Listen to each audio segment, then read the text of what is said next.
Hey guys, this is Luke again, and welcome back to another Ninjago video on the channel today. Um, so I recently watched episodes 25 and 26. They are finally out on YouTube. They're finally out. Thank God. I waited way too long for those episodes to come out. But I'll just say only one of them was good and the other one was okay-ish. But we're going to talk about the okay-ish episode. So, basically what happened, the episode's called The Kaiju Protocol. Now, if you know what kaiju is, kind of like a demon or something. Kaiju, not sure what the word means. I think it's Japanese, but I'll have to look it up. Let me look it up real quick. So, Google said nope. It didn't give me any clear information. So, I don't know why they used the whole kaiju name in the first place. I really don't know, but that's what the name of the episode was. Basically, what happened was the Preeminent somehow comes back to Ninjago and through the departed realm, and Pixel tries to stop her because I think according to some fans, the Preeminent is a her. So and eventually Samurai X does defeat the Preeminent, and all is saved. Hooray! But this episode was got some backlash because people were asking why the Preeminent. It completely undermines season 5. Like, she should have been defeated ages ago, and she shouldn't have been brought back. All of a sudden, now she's brought back? It makes no sense. Like, why? Just for the sake of plot convenience? Really? Really? But basically, but from what I heard from theorists all around is that this is kind of understandable why Pixel was able to defeat this Preeminent because the Preeminent in season 11 is much weaker compared to the Preeminent in season 5. Season 5, it took on all of the elements of creation and didn't even budge. Now in season 11, the Preeminent sort of gets is defeated by basically a shock overload. So yeah, that kind of doesn't make sense. But a lot of people say it's because she is weaker because she can't regenerate. Doesn't have the ghost anymore. She's like dark green and smaller, which would make her a hell of a lot weaker.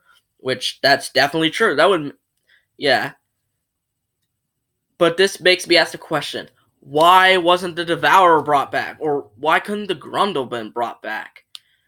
Like, first of all, we haven't seen the Devourer or the Grundle since the early days, the OG days of Ninjago. They would have brought back a huge nostalgia factor, more so than the Preeminent. Sure, we haven't seen the Preeminent in almost 5 years, but for the Devourer, for the Grundle, it was like nearly 8 years, and the same thing goes with the Devourer, nearly 9 years. Jeez. At least the Devourer is pretty strong. The Grundle, I'm not so sure, but why couldn't it have been the Devourer or the Grundle? Because either one would have worked much, much better than the Preeminent. But then we go back to 25, which was actually a pretty good episode. It's actually pretty good. But the one thing they kind of messed up on, it wasn't a huge mess up, but which was the actual reveal. All you had was Lloyd looking at the face of the Ice Emperor, then looking at his staff, then looking back at his face again, and then saying in a really good manner, "Zane." That was really well voice acting right there. But I wish Zane could have just been like. I wish there was a thing where it says Zane and be like taking off the helmet, and then it just plays the scarier version of Zane's theme, or exactly Zane's theme on top of it. Thus, or you could mash the both of them together, and it would have made the shock scene.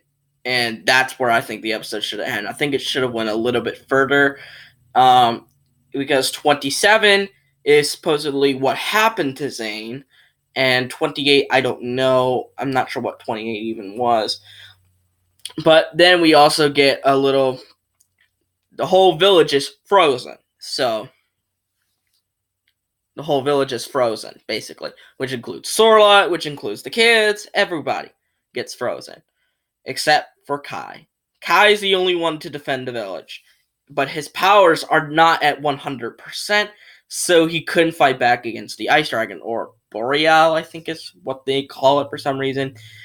But Kai just felt like a failure because he couldn't defend him.